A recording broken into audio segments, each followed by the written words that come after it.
Story number 101. Jesus is killed. Look at the terrible thing that is happening.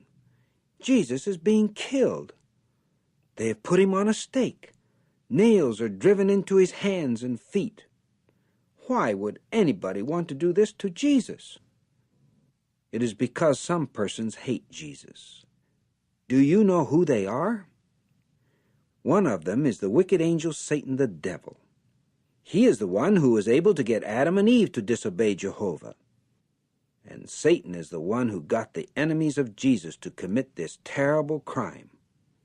Even before Jesus is nailed here on the stake, his enemies do mean things to him. Remember how they came to the Garden of Gethsemane and took him away? Who were those enemies? Yes, they were the religious leaders. Well, let's see what happens next. When Jesus is taken by the religious leaders, his apostles run away. They leave Jesus alone with his enemies because they become afraid. But the apostles Peter and John do not go very far away. They follow along to see what happens to Jesus. The priests take Jesus to the old man Annas, who used to be the high priest. The crowd does not stay here long. They next take Jesus to the house of Caiaphas, who is now the high priest. Many religious leaders have gathered at his house. Here at the house of Caiaphas, they have a trial.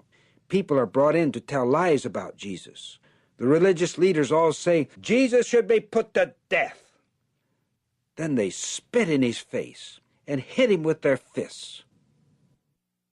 While all of this is going on, Peter is outside in the yard. It is a cold night, and so the people make a fire. While they are warming themselves around the fire, a servant girl looks at Peter and says, "This man also was with Jesus." "No, I wasn't," Peter answers. 3 times people say to Peter that he was with Jesus, but each time Peter says it is not true. The 3rd time Peter says this, Jesus turns and looks at him. Peter feels very sorry for telling these lies, and he goes away and weeps. As the sun starts to come up on Friday morning, the priests take Jesus to their big meeting place, the Sanhedrin Hall. Here they talk over what they are going to do with him. They take him to Pontius Pilate, the ruler of the district of Judea. "This is a bad man," the priests tell Pilate. "He should be killed." After asking Jesus questions, Pilate says, "I can't see that he has done anything wrong." Then Pilate sends Jesus to Herod Antipas. Herod is the ruler of Galilee, but he is staying in Jerusalem. Herod can't see that Jesus has done anything wrong either, so he sends him back to Pilate. Pilate wants to let Jesus go, but Jesus' enemies want another prisoner to be let go instead.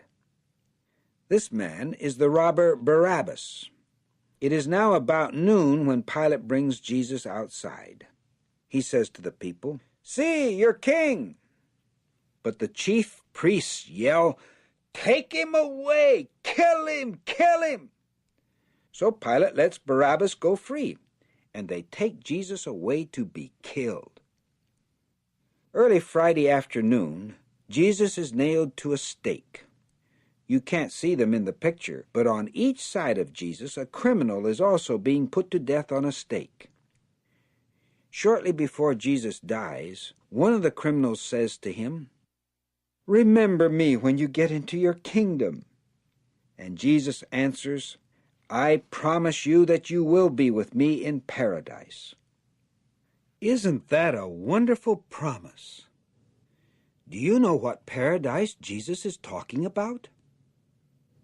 Where was the paradise that God made at the beginning? Yes, on earth. And when Jesus rules as king in heaven, he will bring this man back to life to enjoy the new paradise on earth. Can't we be happy about that?